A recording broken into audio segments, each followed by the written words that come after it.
इस कार्यक्रम के पुण्यार्चक हैं परम पूज्य मुनि श्री 108 पार्श्व सागर जी महाराज एवं ब्रह्मचारिणी बहन अष्ट प्रतिमाधारी श्राविका सुधा जी के लौकिक जीवन के परिवारी जन CA Sudhir Jain, Vinita Jain, CA Shubham Jain, Ritika Jain, firm Sudhir Kumar Jain and associates, SKJ advisory services private limited, office at Kolkata and Delhi. Shri Sammed Shikhar ji सिद्ध क्षेत्र की छांव तले सौरभांचल परिसर में 19 से 25 जनवरी 2024 के मध्य होने जा रहा है। त्रियुग आश्रम स्थित श्री 1008 आदिनाथ प्रभु के भव्याति भव्य मूल मंदिर के सम्मुख अष्ट गजेंद्र चतुर्मुख मानस्तंभ में विराजमान होने वाली श्रीमद जिनेन्द्र अष्ट प्रतिमाओं का भव्य पंच कल्याणक प्रतिष्ठा महामहोत्सव एवं विश्व समृद्धि शांति महायज्ञ, जिसमें भक्तों को मिलेगा परम पूज्य स्थविराचार्य श्री 108 संभव सागर जी गुरुदेव के साथ साथ मधुबन में विराजमान चतुर्विद संघ के पावन सानिध्य में शुभ क्रियाएं करने का परम सौभाग्य। आप सब भी इस महामहोत्सव में सम्मिलित होकर करें महापुण्य कार्जन।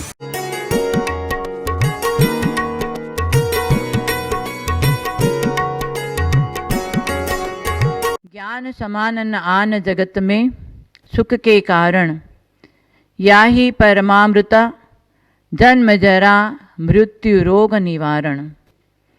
ज्ञान के समान दुनिया में कुछ भी नहीं है, वही सुख का कारण है। ज्ञान ही सुख का कारण है और यही परमामृत, परम अमृत है तो कौन सा है? ज्ञान अमृत है। ये ज्ञान अमृत पीने वाले को सारा जन्म जरा मृत्यु रोग दूर हो जाता है। बाहर की दवाई की जरूरी नहीं पड़ेगी। ज्ञान होने से अपने आप दृढ़ता आती है। कोई अशुभ कर्म का उदय यदि आ भी गया और यदि आपके पास में ज्ञान है तो उस ज्ञान के माध्यम से दृढ़ता के साथ में उस असहनीय रोग को भी आप झेल सकते हैं। और ज्ञान नहीं है तो आप रोते बैठेंगे और वेदना के अनुभव के साथ में रोते रहेंगे तो तुरंत ही कर्म का आश्रय बंद होगा। इसलिए हमने पहले कहा था, धन भोग की खान है, तन रोग की खान है, ज्ञान सुख की खान, दुख की खान अज्ञान। हाँ, ज्ञान सुख की खान है, ये तन किसकी खान है? रोग की। तन में रोग हैं, 5,68,99,584 रोग भरा हुआ है। भद्रभाव संहिता में लिखा है आचार्य भद्रभाव आचार्य ने। हाँ, इतने रोगों का खजाना है और उसी तन को हम अपने जीवन में मुख्यता को लेकर के अनेकों प्रकार के छल कपट मायाचारी करके, अभक्ष का सेवन करके और वासनाओं में लग करके इस तन के माध्यम से आत्मा अज्ञानी बन करके कितना कर्मों का आश्रय बंद कर रहा है। हाँ, कितना कर्मों का आश्रय बंद कर रहा है। ज्ञान से ही कर्मों का नाश करती है आत्मा, शुद्ध होकर बनती है आत्मा परमात्मा। हाँ, ज्ञान होगा तो वो ज्ञान के माध्यम से वो कर्मों का नाश कर सकती है। परंतु ज्ञान कौन सा होना चाहिए? सम्यक ज्ञान होना चाहिए। हाँ, गुण नहीं है तो रूप कोई काम का है क्या? गुण नहीं है तो रूप व्यर्थ है। नम्रता नहीं है तो शिक्षा व्यर्थ है। नम्रता नहीं है तो शिक्षा व्यर्थ है। और सदुपयोग नहीं है तो धन व्यर्थ है। सदुपयोग नहीं है तो धन भी व्यर्थ है। होश नहीं है तो जोश व्यर्थ है। भूख नहीं है तो भोजन व्यर्थ है। भूख नहीं है तो भोजन व्यर्थ है। और साहस नहीं है तो शस्त्र भी व्यर्थ है। और बुद्धि नहीं है तो बल व्यर्थ है। और करुणा नहीं है अंदर में तो आपका जीवन व्यर्थ है। और यदि सम्यक ज्ञान नहीं है तो आपका मानव पर्याय, मानव भाव, मनुष्य भाव व्यर्थ है। इतनी छोटी छोटी बातों को भी यदि समझ में आ गया और चिंतन कर लिया तो हमारा जीवन सार्थक हो सकता है। हाँ, बड़ा रूप है और अंदर गुण तो है नहीं, तो वो रूप किस काम का? कोई काम का नहीं है। और रूप के पीछे दुनिया पड़ी हुई है। ब्यूटी पार्लर में जाएंगे, सज धजेंगे, पता नहीं, पर रूप कोई काम का नहीं है। आपके अंदर गुण ही नहीं है। हाँ, गुण नहीं है तो हम कहते हैं ईंटों को चुनने से मकान बनता है, ईंटों को चुनने से मकान बनता है, धागों को बुनने से परिधान बनता है, परिधान, धागों को बुनने से परिधान बनता है, गुणों को गुनने से व्यक्ति गुणवान बनता है, और सत समागम करो तो व्यक्ति एक दिन संत बनता है। उन्होंने कंठस्थ किया और परंपरा से आचार्य लोग भी उसी को बोलते आया है कि 12 व्रत का पालन करके व्रती बन जाओ। उसके बाद में जो है अनुव्रति पालन का, अनुव्रत पालन करते करते तो महाव्रती बन जाओगे। इसलिए जीव ही सब कुछ करता है, समझे। जड़ शरीर, कोई शरीर है वो कपड़े के समान है, कपड़ा शरीर के लिए पहनाता है, समझे। जिसको लज्जा है वो कपड़ा पहनता है, समझे। जिसको लज्जा नहीं, हाँ, शरीर ही उसका कपड़ा समझता है, वो कपड़ा का त्याग करके एक दिन शरीर रूपी कपड़ा को भी त्याग कर देता है। वो ज्ञानी महान पुरुष है, महात्मा, हाँ, वो एक दिन परमात्मा बनता है। इसीलिए जो है 12 अविरति, हाँ, एक दिन व्रती बन जा। इसके लिए पुण्य पापाश्रव से बच के पुण्याश्रव में आ जाना। आश्रव का अर्थ होता है आश्रव, कार्मान वर्गणा, आत्मा में प्रवेश करने का नाम आश्रव है, समझे। कार्मान अर्गणा आत्मा में कैसे करेगा? बिना शरीर के कार्मान वर्गणा शरीर में प्रवेश नहीं करता, समझे। हाँ, ऐसा है तो आश्रव सभी जीव को होता, तो सिद्ध भगवान को क्यों नहीं होता? सिद्ध भगवान का आश्रय इसलिए नहीं है, वहाँ शरीर ही नहीं है। सिद्ध भगवान का शरीर नहीं होने से उनको आश्रय नहीं होता, आश्रय नहीं होने से बंध भी नहीं होता। आश्रय बंध रुक गया, संसार का, हाँ, पंच पदार्थन छूट गया, समझे। 84 लाख योनि भटकना छूट जाएगा। इसलिए आश्रय बंध से बचने के लिए पहले पापी को पुण्याश्रय करना चाहिए। हाँ, संसार में पापी जीव ज़्यादा है, समझे। पुण्यात्मा जीव विरले होते हैं, ऐसे और परमात्मा बनने वाला और विरले होते हैं। इसलिए होते हैं जैन धर्म तो परमात्मा बनने के लिए हैं। इसलिए पापाश्रय से बचने के लिए, पुण्याश्रय में रहने के लिए, व्रती बनने के लिए कहा। 12 जो व्रत का अनुव्रत रूप में पालन करके हैं महाव्रती बन जाता है। 28, 25 और 33 मूल गुण के धारी बनता है। उसके बाद में वो आचार्य एक दिन अरहंत बनता है। बस अरहंत बनने तक ही विशेष तपस्या करना होता है। और अरहंत बनने के बाद में शुद्धोपयोग में होगा। शुद्धोपयोग में कोई तपस्या करने का काम नहीं है, शुभोपयोगी को तपस्या करना। लेकिन शुभोपयोग सम्यक दृष्टि को होता है, समझे। मिथ्या दृष्टि को शुभ भाव होता है, शुभोपयोग नहीं होता है, समझे। अशुभोपयोग आर्जन करने वाले होते हैं। इसका हुक्म जो है कारण अशुभोपयोगी क्या है? अशुभोपयोगी पाप प्रकृति का आश्रय करता है, समझे। पुण्यास सब 68 पुण्य प्रकृति का आश्रय करता है। कौन है वो? पुण्यात्मा जीव ज्ञानी। हाँ, एक ही घर में ज्ञानी भी है, हाँ, और ज्ञानी भी है, अज्ञानी भी है। एक घर में जन्माने वाला एक जीव की अपेक्षा से परिवार से कोई संबंध नहीं है। जीव मूर्खता से एक दूसरे का नकल करता, पाप करने का, सब तो वैसे नहीं बन जाता। एक नकल करता है पुण्य करने का। इसलिए तो पुण्य करने का षटकर्म देव पूजा आदि 6 है। देव पूजा, गुरुपासी, स्वाध्याय, संयम, दान, ये पुण्य करने के लिए षटकर्म है। और जो है पाप करने का षटकर्म है पेट पूजा, दाना, पास्ती, बूट, वाली, सिगरेटम चा, सिनेमा, चाय पानम चा, षटकर्माण जिन्हें ये पापी लोग करते हैं। हाँ, पेट की चिंता से धर्म का नाम नहीं लेते, धर्म का देव पूजा, गुरुपासी आदि हैं षटकर्म नहीं करते। षटकर्म नहीं करने से और साधु कहाँ बनेगा? साधु का षटकर्म पालन करना हो तो देव पूजा आदि षटकर्म का पालन करना चाहिए। साधु का षटकर्म है समता, स्तुति, वंदना, प्रत्यक्रमण, स्वाध्याय, काय, स्वर्ग।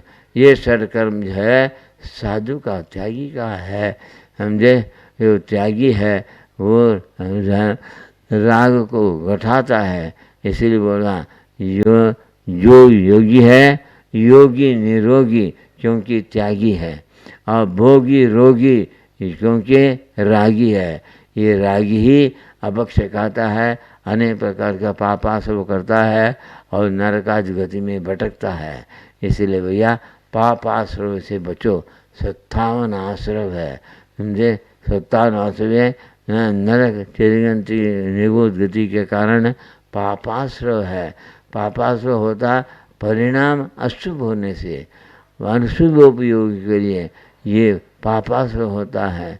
इसलिए शुभोपयोगी बनेगा। सम्यक दृष्टि का जो उपयोग है वो शुभोपयोग है, वो सातिशय पुण्य का आश्रव करता है, समझे। पुण्य भी 2 प्रकार के है, राग भी 2 प्रकार का है, निदान भी 2 प्रकार का है। कौन सा? प्रशस्त राग और अप्रशस्त राग, 2 प्रकार के राग होता है, समझे। 2 प्रकार के राग से है, एक मिथ्या दृष्टि जीव राग करता है, कुछ पुण्य भी करता, खूब गुरु कुदेव शास्त्र उपासन करता, वहाँ अप्रशस्त राग करता है, समझे। निदान क्या करता? हे भगवान मैं आपकी भक्ति करता हूँ, पूजा भक्ति करता हूँ, को गुरु कुदेव शास्त्र की भक्ति पूरा करता हूँ, कुछ तपस्या भी करता हूँ। अप्रशस्त राग से वो जो है क्या करता है? संसार का सुख की इच्छा करता, मुझे लड़का मिले, लड़की मिले, पैसा मिले, अच्छा परिवार मिले, इंद्रियों का भोग मिले, ये निदान करता है। लेकिन जो सम्यक दृष्टि है, शुभोपयोगी है, वो क्या करता? निदान यात्रा भी करता, दान करता, पूजा करता, भक्ति करता, तपस्या करता। उस समय क्या निदान करता है? अरे समझो, हे भगवान नित्य कालम हंचेमी पूजे वृंदावन साहब, दुख को कम को बोई लाओ, सुखी गण समाय गण जीर्ण मध्यम। इस प्रकार से प्रशस्त राग, प्रशस्त निदान परिणाम से सातिशय पुण्य बंद करता है। वो एक दिन ये पुण्याश्रव से भी बच करके संवर में आ जाता है। कौन सा संवर? 57 संवर है। 57 संवर में तत्वासुत बोलता है, समिति गुप्ति धर्मानपेक्ष धर्म जय चारित्र। समिति 5 समिति, 3 गुप्ति, 10 धर्म, 12 अनपेक्षा, समिति गुप्ति धर्मानपेक्षा, परिसय जय माने 22 परिसय जय और 5 चारित्र, समझे। सामयिक चिद परिवार वृद्धि सूक्ष्म यथाख्यात। इस प्रकार से ये 57 समर को अपनाता कौन? सम्यक दृष्टि, समझे। ये सम्यक दृष्टि 57 समर को अपना करके अपना जीवन सफल बनाता है। इसलिए सबसे पहले 57 समर का मूल कारण, समझे, सम्यक दर्शन विशेष कारण है। नहीं तो द्रव्य संयम है, द्रव्य संयमी को तो वास्तव में वो मिथ्यात्व के कारण द्रव्य संयम नवग्रह को जाता है मुनि, लेकिन उनको भाव संयम नहीं होने से फिर संसार में भटकना पड़ता है। इसलिए यहाँ जो है 57 सुमन, समझे। आपका जीवन में आना है तो पहले 57 जो है आश्रम जो है वो शुभोपयोग रूप में होना चाहिए। मिथ्या से बच करके 44 सम्यक दर्शन के जो दोष है वो दोष रहित होना चाहिए। सम्यक दर्शन का मूल दोष कौन सा? मैंने बोल दिया 44 दोष को भी समझना होगा, नहीं तो दोष कोई गुण मानेगा मिथ्या दृष्टि, समझे। 44 दोष कौन सा है? समझे। 8 मध, 8 शंकादि दोष और 6 अनायतन, 3 मूर्ता और 7 व्यसन और 7 भय और सम्यक दर्शन के 5 अतिचार। इसको मिलाने से 44 दोष होता है। ये 44 दोष बच करके सम्यक दृष्टि बन जाता है, शुभोपयोग बन जाता। वो जो है 57 आश्रम को अपना करके अपना कल्याण करता है। ये तत्वासूत्र में विशेष वर्णन है। आत्मज्ञानी कषाय नहीं करता, आत्मज्ञानी कषाय से बचा रहता है, समझे, और 15 प्रमाद से बचा रहता है। इसलिए कषायों का शमन, इंद्रियों का दमन। इसका कषायों का शमन होगा, ये इंद्रियों का दमन करके वो समाधि के अधिकारी बनता है। इसलिए जैन धर्म आत्मा की वध करता है। जैन धर्म आत्म कल्याण के लिए होता है, समझे। संसार में कुगुरु, कुदेव, कुशास्त्र उपासना करने वाले जैन धर्म नहीं जानता। जैन धर्म के ना अशुभ आश्रय से बच नहीं सकता। अशुभ आश्रय जो है एक जो है, संसार में पंच परावर्तन के कारण है अशुभ आश्रय, और शुभाश्रय है लेकिन मिथ्या दृष्टि है, वो भी संसार में स्वर्गादि सुख प्राप्त कर सकता है। लेकिन सम्यक दृष्टि जो प्राप्त करने वाला, सम्यक प्राप्त करने वाला, 44 दोष रहित सम्यक दर्शन प्राप्त करने वाला भव्य है, वही एक दिन शुभाश्रय से शुभोपयोगी बन के एक दिन शुद्धोपयोग के भागी बनता। इसलिए जैन धर्म से मोक्ष की प्राप्ति है, और मोक्ष प्राप्ति तो सम्यक दृष्टि करता है, मिथ्या दृष्टि के लिए मोक्ष नहीं है, समझे। 363 मत में रहने वाला भी वहाँ अशुभोपयोगी है, शुभोपयोगी नहीं। हाँ, शुभोपयोगी क्यों नहीं? उनको सम्यक दर्शन ही नहीं तो शुभोपयोगी नहीं है। और शुभोपयोगी ना दिगंबर साधु बनने से बाद में समाधि मरण नहीं है, समझे। समाधि मरण के लिए भी सम्यक दर्शन मुख्य है। और साधु बने मिथ्या दृष्टि, कुछ पुण्य किया देवगति में जाएगा, उसको शुभ भाव कहते हैं, शुभोपयोगी नहीं कहते हैं। शुभोपयोगी हो गया तो सम्यक दर्शन होना जरूरी है। बिना सम्यक दर्शन के शुभोपयोगी नहीं होता, समाधि मरण नहीं होता। समाधि मरण के बाद जो सविकल्प समाधि है, उसके बाद में उनको निर्विकल्प समाधि होगा। अंतर्मुख में केवल ज्ञान भी प्राप्त कर सकता है। इसीलिए हमको आसव से बचने का उपाय करना चाहिए। भले मिथ्या दृष्टि भी हो, शुभाशव से स्वर्ग में जाएगा, लेकिन अशुभाशव वाला नरक पशुगति में जाएगा। लेकिन भाई तुम छठम काल में हुआ, स्वर्ग भी बंद हो जाएगा। अभी तो स्वर्ग जाने की युक्ति है यदि शुभाशव करे तो। भले तुम मिथ्या दृष्टि हो, सम्यक दृष्टि हो, शुभाशव से स्वर्ग है, अशुभाशव से नरक है, समझे। और स्थिति अनुभाग में कषाय से होता है, वो कषाय से बंद करके तुम नरक आदि में ज़्यादा पाप का भागी बन करके महान दुख भोगेगा। इसलिए नरक में आयु जो है उतने आयु स्वर्ग में है। स्वर्ग में आयु सुखी है, नरक में आयु वाला दुखी है। और यहाँ दुखी सुखी होते हुए भी पशु देशव्रती बन सकता है, मनुष्य महाव्रती बन सकता है। ऐसी योग्यता इस पंचम काल में भी है। तुम एक दिन जो है शुभोपयोगी बनने के लिए मैंने तुमको उपदेश दिया। इसलिए सम्यक दर्शन का 44 दोष रहित होकर के और 57 समर को अभाव 57 समर को अपनाएगा, आसव से बचेगा।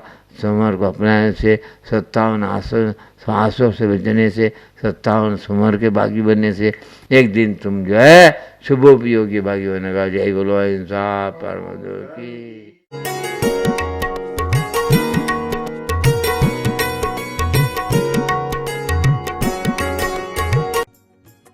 इस कार्यक्रम के पुण्यार्जक थे परम पूज्य मुनिश्री 108 पार्श्व सागर जी महाराज एवं ब्रह्मचारिणी बहन अष्ट प्रतिमाधारी श्राविका सुधा जी के लौकिक जीवन के परिवारी जन CA Sudhir Jain, Vinita Jain, CA Shubham Jain, Ritika Jain, firm Sudhir Kumar Jain and associates, SKJ advisory services private limited, office at Kolkata and Delhi.